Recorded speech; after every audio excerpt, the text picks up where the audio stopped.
बिस्मिल्लाहिर्रहमानिर्रहीम, अस्सलाम वालेकुम। आज हम डिस्कस करेंगे क्रेब्स साइकिल। क्रेब्स साइकिल को क्रेब्स साइकिल इस वजह से कहते हैं क्योंकि इसको सबसे पहले हेंस क्रेब ने एक्सप्लेन किया था, डिस्कवर किया था। इसको हम TCA साइकिल और सिट्रिक एसिड साइकिल भी कहते हैं। सिट्रिक एसिड साइकिल इसको इस वजह से कहते हैं क्योंकि इसका जो फर्स्ट प्रोडक्ट है वो सिट्रेट है। Citrate is the ionised form of citric acid, ठीक है। इसको हम TCA साइकिल भी कहते हैं क्योंकि जो सिट्रेट है इसके अंदर 3 कार्बोक्सिलिक एसिड के फंक्शनल ग्रुप है। तो TCA mean try carboxylic acid cycle, ठीक है। तो सिट्रेट के अंदर 3 कार्बोक्सिलिक एसिड के फंक्शनल ग्रुप है, इस वजह से हम इसको TCA cycle, citric acid cycle और क्रेब्स साइकिल तीनों कह सकते हैं। अच्छा, जो ग्लाइकोलिसिस था वो साइटोप्लाज्म के अंदर हो रहा था। ग्लाइकोलिसिस का जो एंड प्रोडक्ट था वो 2 मॉलिक्यूल्स ऑफ पायरावेट थे। ये जो पायरावेट है ये अब माइटोकॉन्ड्रिया के अंदर जाएंगे और वहाँ पर क्रेब्स साइकिल के लिए हेल्प करेंगे, ठीक है। वहाँ पर क्रेब्स साइकिल में एंटर होंगे। ये जो पायरावेट है ये सबसे पहले एसिटाइल को एंजाइम ए में कन्वर्ट होगा क्योंकि पायरावेट खुद डायरेक्टली क्रेब्स साइकिल में एंटर नहीं हो सकता। इसका एक प्रोडक्ट जिसको हम एसिटाइल को एंजाइम ए कहते हैं, ये एसिटाइल को एंजाइम ए जो है ये क्रेब्स साइकिल के अंदर एंटर होता है, ठीक है। तो पायरावेट को सबसे पहले कन्वर्ट होना होगा एसिटाइल को एंजाइम ए में, फिर ये क्रेब्स साइकिल के अंदर एंटर होगा। तो जब पायरावेट कन्वर्ट होता है एसिटाइल को एंजाइम ए में थ्रू अ रिएक्शन, तो इस रिएक्शन को हम कहते हैं लिंक्ड रिएक्शन क्योंकि ये लिंक्ड प्रोवाइड कर रहा है ग्लाइकोलिसिस और क्रेब्स साइकिल के बीच में, ठीक है। ये जो पायरावेट है ये माइटोकॉन्ड्रिया के अंदर किस चीज़ के थ्रू एंटर होता है? माइटोकॉन्ड्रिया के मेम्ब्रेन में ट्रांसपोर्ट प्रोटीन्स मौजूद होते हैं। ये पायरावेट उन ट्रांसपोर्ट प्रोटीन्स के थ्रू एंटर हो जाते हैं माइटोकॉन्ड्रियल मैट्रिक्स में। अब माइटोकॉन्ड्रिया के मैट्रिक्स के अंदर ये कंबाइन हो जाता है को एंजाइम ए के साथ और NAD के साथ, ठीक है। यहाँ पर जो एंजाइम यूज़ हुआ है दैट इज़ पायरावेट डीहाइड्रोजिनेज एंजाइम। चूँकि पायरावेट डीहाइड्रोजिनेज एंजाइम है तो इट मीन्स कि यहाँ पर किसी चीज़ की डीहाइड्रोजिनेशन हुई है। डीहाइड्रोजिनेशन मीन यानी रिमूवल ऑफ हाइड्रोजन आइंस। तो को एंजाइम ए की यहाँ पर डीहाइड्रोजिनेशन हो जाती है। ये हाइड्रोजन जो है ये जाके NAD के साथ कंबाइन हो जाता है, NADH बनाता है। तो यहाँ पर ये जो NADH बना है ये किस चीज़ से बना है? को एंजाइम ए से एक हाइड्रोजन रिमूव हुआ है और इसको NAD ने एक्सेप्ट किया है जिसकी वजह से NADH बना है, ठीक है। अब ये जो पायरावेट है ये को एंजाइम ए के साथ अटैच होगा, बॉन्ड बनाएगा जिससे एसिटाइल को एंजाइम ए बनेगा। लेकिन यहाँ पर आप लोग देख सकते हैं कि पायरावेट एक 3 कार्बन कंपाउंड है जबकि एसिटाइल को एंजाइम ए एक 2 कार्बन कंपाउंड है। तो इट मीन्स कि यहाँ पर एक कार्बन की डिफिशिएंसी आ गई है, एक कार्बन को रिमूव किया गया है। ये कार्बन जो है in the form of carbon dioxide इस रिएक्शन में एलिमिनेट हो जाता है। तो pyruvate is converted into acetyl coenzyme A with the addition of coenzyme A. यहाँ पर एक NADH की फॉर्मेशन हुई है और कार्बन डाइऑक्साइड की एलिमिनेशन हुई है। चूँकि ग्लाइकोलिसिस में 2 पायरावेट बने हैं तो अगर आप लोग 2 पायरावेट के लिए ये रिएक्शन कंसीडर करें तो आप लोग देखेंगे कि 2 पायरावेट कंबाइन हो जाते हैं 2 एसिटाइल को एंजाइम ए में और यहाँ पर 2 NAD जो है वो इस रिएक्शन में हेल्प करेंगे। यहाँ पर जो है 2 NADH बनेंगे, 2 कार्बन डाइऑक्साइड बनेंगे और 2 एसिटाइल को एंजाइम ए बनेंगे, ठीक है। तो एक ग्लूकोज के मॉलिक्यूल से 2 पायरावेट बनते हैं, 2 एसिटाइल को एंजाइम ए बनते हैं और 2 क्रेब्स साइकिल्स होंगे, ठीक है। एक ग्लाइकोलिसिस और 2 क्रेब्स साइकिल होंगे एक ग्लूकोज के मॉलिक्यूल्स के लिए। अब ये जो एसिटाइल को एंजाइम ए है ये ऑक्सिलो एसीटेट जो है जो कि माइटोकॉन्ड्रिया के मैट्रिक्स के अंदर ऑलरेडी मौजूद है। तो एसिटाइल को एंजाइम ए एक 2 कार्बन कंपाउंड है जबकि ऑक्सिलो एसीटेट एक 4 कार्बन कंपाउंड है। तो ये दोनों एक दूसरे के साथ कंबाइन होकर सिट्रेट बनाते हैं। सिट्रेट फिर आइसोसिट्रेट में कन्वर्ट हो जाएगा which is a geometric isomer of citrate. तो citrate is converted into isocitrate. Isocitrate is then converted into alpha ketoglutarate. Alpha ketoglutarate is converted into succinyl coenzyme A. Succinyl coenzyme A is converted into succinate. Succinate is converted into fumarate. Fumarate is converted into malate. Malate is again converted into oxaloacetate। तो इसको हम cycle इस वजह से कहते हैं क्योंकि oxaloacetate से बिल्कुल स्टार्ट लिया गया था, इनिशियल पॉइंट भी oxaloacetate था और एंड पॉइंट भी oxaloacetate है। तो साइकिल हम उसको कहते हैं जिसमें इनिशियल जो सबस्ट्रेट था वो एट द एंड हमें वापस मिल जाता है। तो इस वजह से हम इसको साइकिल कहते हैं, ठीक है। इस सबस्ट्रेट्स को आप लोगों ने एक निमोनिक के थ्रू याद करना है and that mnemonic is please can I keep selling sea shells for money officer. Please से पायरावेट केन से सिट्रेट, आई से आइसोसिट्रेट, कीप से कीटो अल्फा कीटोग्लूटरेट, सेलिंग से सक्सिनाइल को एंजाइम ए, सी शेल से सक्सिनेट, फोर से फ्यूमरेट, मनी से मलेट और ऑफिसर से oxalo acetate. So please can I keep selling sea shells for money officer. ठीक है, तो इसको आप लोगों ने इस निमोनिक के थ्रू याद करना है। नेक्स्ट जो है, आप लोग इन सारे सबस्ट्रेट के कार्बन नंबर्स को काउंट करें। जहाँ पर भी कार्बन नंबर की डिफिशिएंसी आई होगी वहाँ पर एक कार्बन डाइऑक्साइड की एलिमिनेशन हुई होगी। ठीक है, तो यहाँ पर आप लोग इस रिएक्शन में, लिंक रिएक्शन में देखें कि पायरावेट एक 3 कार्बन कंपाउंड है और एसिटाइल को एंजाइम ए एक 2 कार्बन कंपाउंड है। तो इट मीन्स कि यहाँ पर एक कार्बन डाइऑक्साइड की एलिमिनेशन हुई है। ठीक है, अच्छा, ये acetyl coenzyme A is a 2 carbon compound and oxalo acetate is a 4 carbon compound. So when 2 carbon compound and 4 carbon compound combine together they form a 6 carbon compound. ठीक है, and this 6 carbon compound is citrate. Citrate is a 6 carbon compound. This citrate is converted into a geometrical isomer of it and that is isocitrate. Isocitrate is also a 6 carbon compound. तो यहाँ पर किसी भी carbon dioxide की elimination नहीं हुई। Next जो reaction है उसमें आइसोसिट्रेट कन्वर्ट हो रहा है अल्फा कीटोग्लूटरेट में। यहाँ पर आप लोग देखें कि आइसोसिट्रेट एक 6 कार्बन कंपाउंड है जबकि अल्फा कीटोग्लूटरेट जो है वो एक 5 कार्बन कंपाउंड है। तो इट मीन्स कि यहाँ पर भी एक कार्बन डाइऑक्साइड की एलिमिनेशन हुई है। Now the next reaction is when alpha ketoglutarate is converted into succinyl coenzyme A. Alpha ketoglutarate is a 5 carbon compound while succinyl coenzyme A is a 4 carbon compound. तो it means कि यहाँ पर भी एक carbon dioxide की elimination हुई है। Succinyl coenzyme A के पास कोएंजाइम ए है जबकि अल्फा कीटोग्लूटरेट के साथ कोएंजाइम ए मौजूद नहीं है। तो इट मीन्स कि इस रिएक्शन में एडिशन ऑफ कोएंजाइम ए भी हुआ है। The next reaction is when succinyl coenzyme A, a 4 carbon compound, is converted into another 4 carbon compound and that is succinate. तो सक्सिनाइल कोएंजाइम ए के पास coenzyme A मौजूद है जबकि succinate के पास coenzyme A मौजूद नहीं है। तो इट मीन्स कि इस रिएक्शन में एक कोएंजाइम ए की एलिमिनेशन हुई है। Succinate is converted into fumarate which is also a 4 carbon compound. बाकी जितने भी है ये 4 कार्बन कंपाउंड है।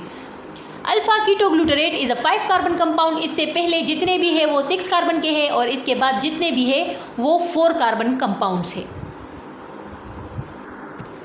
अच्छा, अब एंजाइम्स की तरफ आते हैं।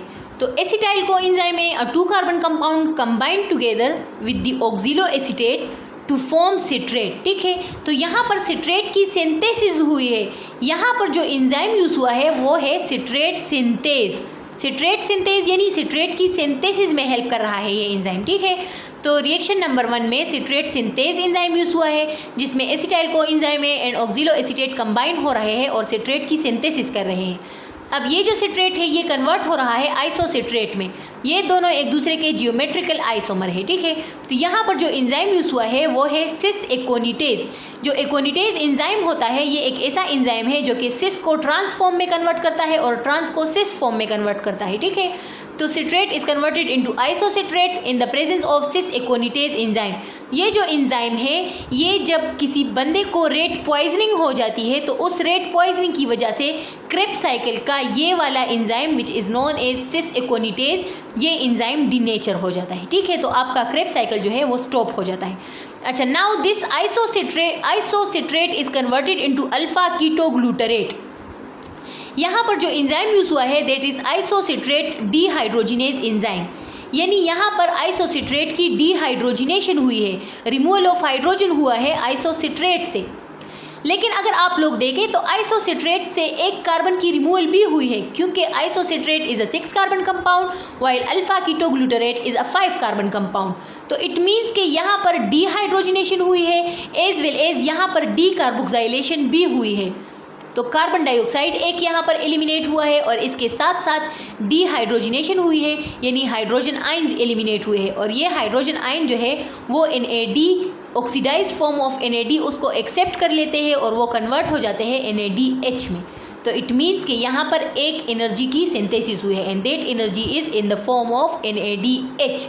ठीक है, अच्छा, the next one reaction is alpha ketoglutarate when alpha ketoglutarate is converted into succinyl coenzyme A which is a 4 carbon compound, तो इट मीन्स के 5 कार्बन कंपाउंड जब 4 कार्बन कंपाउंड में कन्वर्ट हो रहा है तो यहाँ पर एक कार्बन डाइऑक्साइड की एलिमिनेशन हुई है, एज वेल एज यहाँ पर डीहाइड्रोजिनेज एंजाइम यूज़ हुआ है, यहाँ पर डीहाइड्रोजिनेज एंजाइम यूज़ हुआ है, तो इट मीन्स कि यहाँ पर डीहाइड्रोजिनेशन भी हुई है, यानी हाइड्रोजन की रिमूवल भी हुई है। तो अगेन उन हाइड्रोजन को एक और NAD आके एक्सेप्ट कर लेता है और यहाँ पर भी एक और NADH की सिंथेसिस हो जाती है। अच्छा, तो यहाँ पर आप लोग देख सकते हैं कि एक कार्बन डाइऑक्साइड जो है वो एलिमिनेट हुआ है और एक NADH की फॉर्मेशन हुई है। तो अब तक हमारे पास एक NADH बना है लिंक्ड रिएक्शन में, 2 NADH बने हैं क्रेब्स साइकिल के अंदर। अब ये जो सक्सिनाइल कोएंजाइम A है ये बन जाता है अल्फ़ा कीटोग्लूटारेट से, तो इट मीन्स के अल्फ़ा कीटोग्लूटारेट के पास कोएंजाइम A भी मौजूद नहीं था, तो इट मीन्स के यहाँ पर कोएंजाइम A की एडिशन भी हुई है। अच्छा, नेक्स्ट रिएक्शन में सक्सिनाइल कोएंजाइम A कन्वर्ट हो जाता है सक्सिनेट में, तो इट मीन्स के सक्सिनाइल कोएंजाइम A से एक कोएंजाइम A एलिमिनेट हुआ है जिसकी वजह से सक्सिनेट बना है। तो इस रिएक्शन में कोएंजाइम A जो है वो एलिमिनेट हो जाता है, वो रिमूव हो जाता है। यहाँ पर जो एंजाइम यूज़ हुआ है that is succinyl coenzyme A synthetase. First reaction में एंजाइम यूज़ हुआ था सिट्रेट सिंथेज, जबकि इस रिएक्शन में एंजाइम यूज़ हुआ है सक्सिनाइल कोएंजाइम A सिंथेटेज। तो सिंथेज और सिंथेटेज जो है इन दोनों का जो फंक्शन है वो सेम है तकरीबन, यानी ये प्रोडक्ट की सिंथेसिस कर रहा है, प्रोडक्ट की सिंथेसिस में हेल्प कर रहा है। लेकिन सिंथेज जो एंजाइम है ये जिन रिएक्शन में हेल्प करेगा उसमें ATP ना तो कंज्यूम होगा और ना ही बनेगा। लेकिन सिंथेटेज जिन रिएक्शन में यूज़ होता है तो उन रिएक्शन में या तो ATP बनेगी और या तो ATP कंज्यूम होगी, ठीक है। तो ये जो रिएक्शन है इसमें एक GTP की प्रोडक्शन होती है, यहाँ पर GTP की प्रोडक्शन भी हो सकती है और यहाँ पर ATP की प्रोडक्शन भी हो सकती है, डिपेंड करता है succinyl coenzyme A synthetase enzyme पे। सक्सिनाइल कोएंजाइम A सिंथेटेज जो है इसके 2 फॉर्म्स है, एक तो इसका जो फॉर्म है वो GDP को कन्वर्ट करता है GTP में, और दूसरा जो इसका फॉर्म है वो ADP को कन्वर्ट करता है ATP में। तो डिपेंड करता है कि यहाँ पर सक्सिनाइल कोएंजाइम A सिंथेटेज का कौन सा फॉर्म मौजूद है। अगर GDP वाला फॉर्म मौजूद है तो ये GTP की फॉर्मेशन करेगा, अगर ATP वाला फॉर्म मौजूद है तो ये यहाँ पर ATP की फॉर्मेशन करेगा, ठीक है। तो अब यहाँ पर मैं लिखती हूँ कि किस तरह यहाँ पर कौन कौन सी चीज़ें कंज्यूम हुई है और कौन कौन सी चीज़ों की एलिमिनेशन हुई है। तो यहाँ पर आप लोग देख सकते हैं कि कोएंजाइम A जो है वो एलिमिनेट हो गया है, सेल के अंदर जो इनऑर्गेनिक फॉस्फेट मौजूद था वो GDP के साथ कंबाइन हुआ है और GTP बना है, क्योंकि यहाँ पर succinyl coenzyme A synthetase enzyme use हुआ है, ठीक है। ये जो GTP है ये कन्वर्ट हो सकता है ATP में, ठीक है। GTP और ATP दोनों एक दूसरे में इंटर कन्वर्टेबल है, तो ये जो GTP है ये कन्वर्ट हो जाती है ATP में through nucleoside diphosphate kinase enzyme. GTP is converted into ATP through nucleoside diphosphate kinase enzyme. The next reaction is when succinate is converted into fumarate, ठीक है। यहाँ पर succinate जो है ये कन्वर्ट हो जाता है fumarate में। Both of these are 4 carbon compounds, लेकिन यहाँ पर एक एंजाइम यूज़ हुआ है and that is succinate dehydrogenase enzyme which is also known as complex 2 of electron transport chain. Succinate dehydrogenase जो एंजाइम है इसको हम कम्प्लेक्स 2 भी कहते हैं। इसका जो फंक्शन है ये क्या करता है, ये FAD को रिड्यूस करता है, ठीक है, या FAD जो है वो इसको रिड्यूस कर सकता है, ठीक है। तो सक्सिनेट डीहाइड्रोजिनेज एंजाइम जो है इसका काम है FAD और FADH2 के साथ। तो इट मीन्स कि यहाँ पर जब डीहाइड्रोजिनेशन हो जाती है, सक्सिनेट से जब डीहाइड्रोजिनेशन हो जाती है थ्रू सक्सिनेट डीहाइड्रोजिनेज एंजाइम, तो सक्सिनेट जो है इसके जो हाइड्रोजन्स है उसको FAD एक्सेप्ट करेगा, ठीक है, क्योंकि सक्सिनेट डीहाइड्रोजिनेज एंजाइम का काम है FAD और FADH2 के साथ। तो यहाँ पर जो कोएंजाइम यूज़ होगा वो कौन सा कोएंजाइम होगा, FAD, और वो FAD आके सक्सिनेट के हाइड्रोजन्स के साथ कंबाइन होके FADH2 बनाएगा, और FADH2 is also a form of energy. तो तो यहाँ पर आप लोग देख सकते हैं कि FAD जो है वो FADH2 में कन्वर्ट हो गया है थ्रू सक्सीनेट डीहाइड्रोजिनेज एंजाइम, जिसने सक्सीनेट से हाइड्रोजन्स को रिमूव किया है और उस हाइड्रोजन्स को FAD ने एक्सेप्ट करके FADH2 में कन्वर्ट हो गया है। ठीक है। अच्छा, फिर फ्यूमरेट बना है। ये जो फ्यूमरेट है ये कन्वर्ट हो जाता है मलेट में, which is also a 4 carbon compound, और यहाँ पर जो एंजाइम यूज़ हुआ है वो है फ्यूमरेज। फिर ये मलेट कन्वर्ट हो जाता है एंड प्रोडक्ट में, and that and product is oxalo acetate. Mullet जब कन्वर्ट होता है ऑक्सिलो एसीटेट में तो यहाँ पर एक एंजाइम यूज़ होता है, and that enzyme is mullet dehydrogenase enzyme. It means कि यहाँ पर भी डीहाइड्रोजिनेशन हुई है, और वो हाइड्रोजन जो है अगेन इसको किसने एक्सेप्ट किया है, NAD ने एक्सेप्ट किया है, और ये NAD जो है ये कन्वर्ट हो जाता है NADH में। तो अगर आप लोग क्रिब्स साइकिल के अंदर काउंट करें तो इसमें हमारे पास 1 2 3 NADH बने हैं और एक FADH2 बना है। ठीक है। इसके साथ यहाँ पर एक लिंक्ड रिएक्शन में भी NADH बना है। तो इन टोटल लिंक्ड रिएक्शन और क्रिब्स साइकिल में कंबाइनली 4 NADH बने हैं और एक FADH2 बना है। इसके साथ साथ एक ATP बनी है। ठीक है। एक ATP, 2 FADH2 और एक FADH2 और 4 जो है NADH बने हैं। ये सिर्फ और सिर्फ एक पायरावेट की कंजम्पशन की वजह से बना है। एक पायरावेट जो है वो स्ट्रिप ऑफ हो गया है in the form of carbon dioxide, यानी पायरावेट में 3 कार्बन थे और तीनों के तीनों कार्बन जो है वो इस पूरे साइकिल में ख़त्म हो गए हैं। एंड में ऑक्सिलो एसीटेट हमारे पास वापस आ गया है, क्योंकि ऑक्सिलो एसीटेट ग्लूकोज से नहीं आया था। ठीक है। ये अलग एक कंपाउंड था जो कि हमारे माइटोकॉन्ड्रिया के अंदर मौजूद था। तो पायरावेट जो है ये ख़त्म हो गया है in the form of carbon dioxide, और पूरी की पूरी एनर्जी इसने हमें दे दी है। एक कार्बन डाइऑक्साइड यहाँ पर एलिमिनेट हुआ है, एक कार्बन डाइऑक्साइड इस रिएक्शन में और एक कार्बन डाइऑक्साइड इस रिएक्शन में।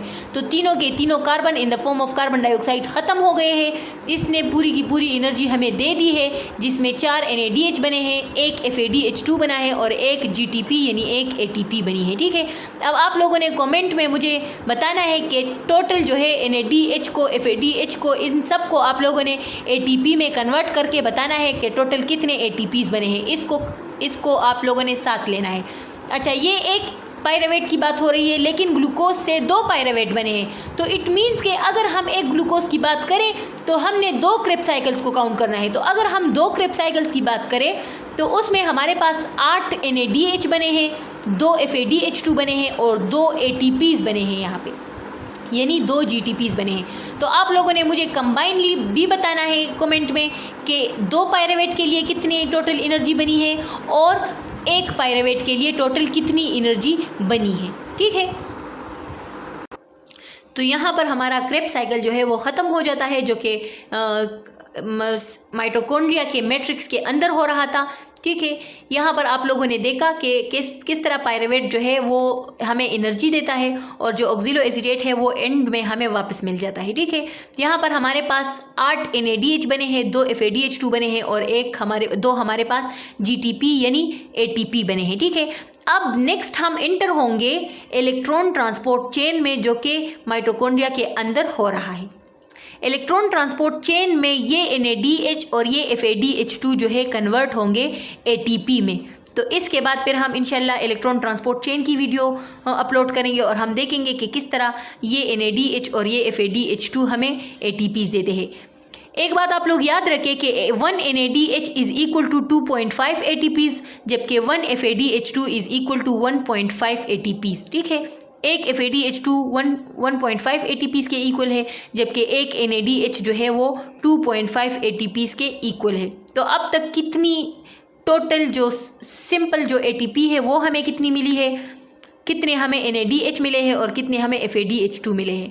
एंड में इलेक्ट्रॉन ट्रांसपोर्ट चेन के बाद हम फाइंड आउट करेंगे कि टोटल हमारे पास कितने ATPs आ गए हैं एक ग्लूकोज के मॉलिक्यूल से। कोई क्वेश्चन हो तो आप लोग कमेंट में पूछ सकते हैं, और होप इसकी समझ आ गई होगी आपको। इससे आप लोग नोट्स भी बना सकते हैं, और जो है इसको आप लोगों ने इस पे प्रैक्टिस करके आप लोगों ने ड्रॉ करना है, तभी आप लोग इसको इजीली सीखेंगे।